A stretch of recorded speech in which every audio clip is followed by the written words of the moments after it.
river lady. When I was a kid, I used to go fishing with my grandpa. On those fishing trips, we always went to the same river, and every time he told me the same story.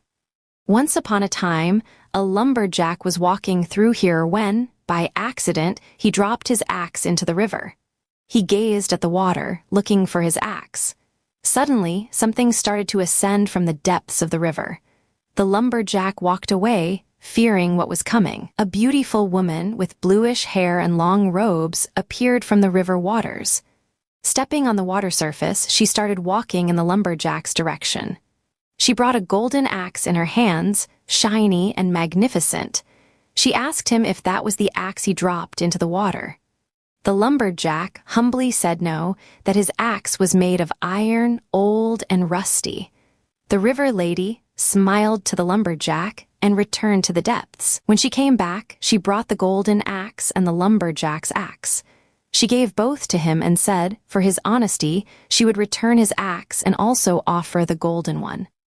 I liked the story and always kept it with me very dearly, as well as I kept all the memories I had with my grandpa. Years later, my grandpa was diagnosed with cancer. He asked me to go fishing with him. Fishing in that river, like we used to do. When we were at the river, he told me a story, but this time was a different story. A fisherman was in the village saloon, drowning his sorrows. His wife had died of tuberculosis a week before. Suddenly, the lumberjack arrived at the saloon. He told everyone in there what had happened.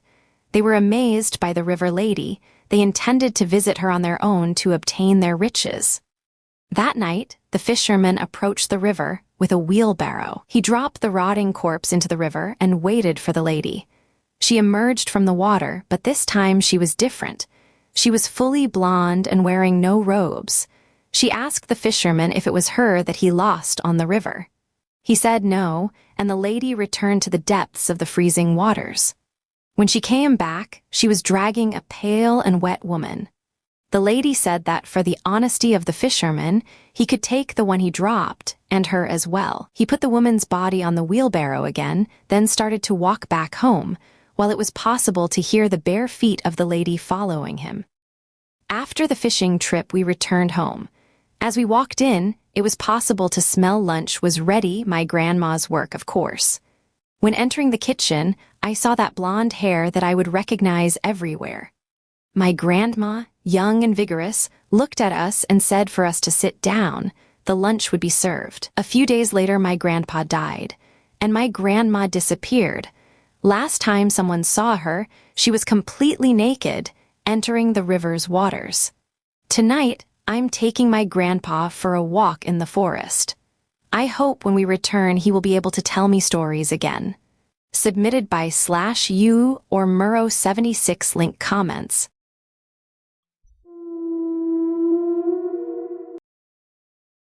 The dangers of virgin sacrifice. Please let me go, please. The pretty young blonde strapped upon the crude stone altar begged. Please, Luther, why are you doing this? Tears welled in her eyes, and Luther could see the genuine hurt of his betrayal painted on her grief-stricken face. It only made the twisted smile on his own grow wider. Charlene was the picture of a Southern belle. The cute pastor's daughter who sang in the choir and volunteered at the old folks' home.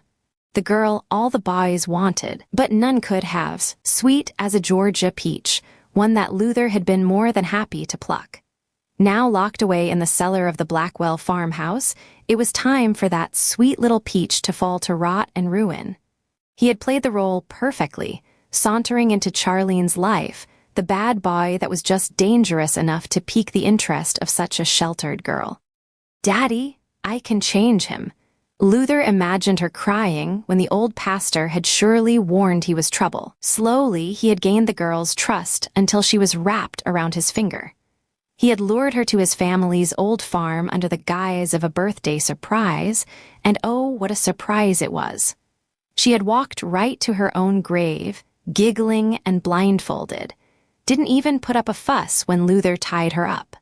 The look on her face when he removed the covering from her eyes had been priceless. A heavy hand clasped on his shoulder, and Luther turned to see his father Tobias Blackwell and his brother Nicholas had joined him. They wore the same black robes that adorned his own body, the visage over the Ouroboros serpent emblazoned across the front. "You've done well, son," his father said proudly. "Have the preparations been made?"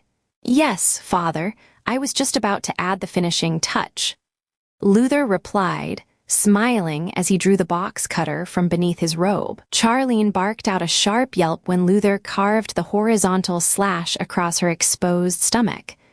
A pool of blood began to form as the three men surrounded the girl, forming an inverted triangle. Tobias Blackwell's booming voice filled the dank cellar. "O Valak, Lord of Serpents, we beseech you, hear our plea. We offer you up this living sacrifice. Drink from her virgin blood and bless this house with the bounty of your unholy power." "Ave Satanas," the man fervently chanted, "Ave Satanas." Luther and Nicholas echoed in return. Shadows danced as the still air of the basement swirled and the dull candlelight flickered. Charlene whimpered as the blood pooling at her stomach bubbled. The air in the room grew thick. "Yes, come forth and feast Valak. Come forth. Come forth," the brothers repeated. "Ave Satanas." The trio chanted in unison and the lights flicked out. Charlene screamed. Dull light returned to the cellar as the men relit the candles. The blood on Charlene's stomach had smeared, but the panicked girl was still very much alive. Luther turned to his father in confusion. "What happened? Why didn't it work?"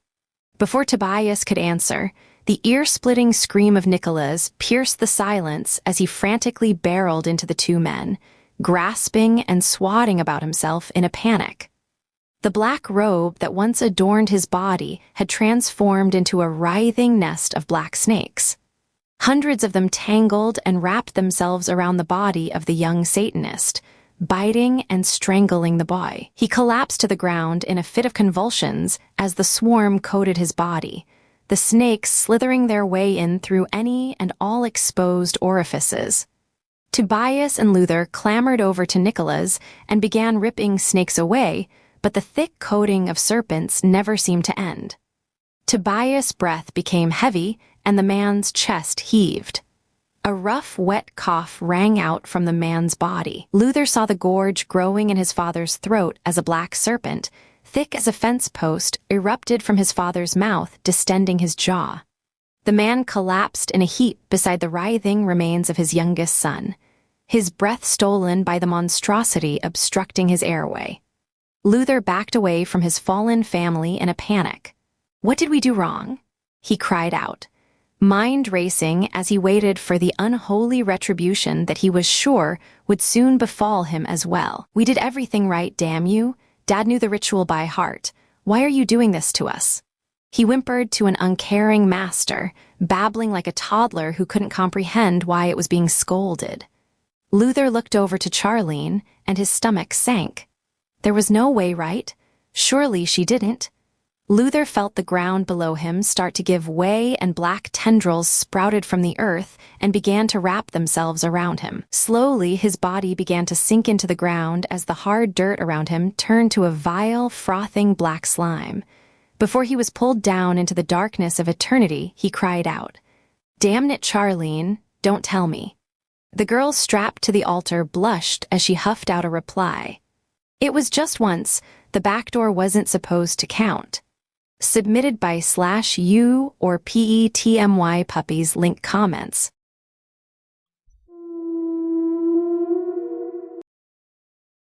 Baby monitor.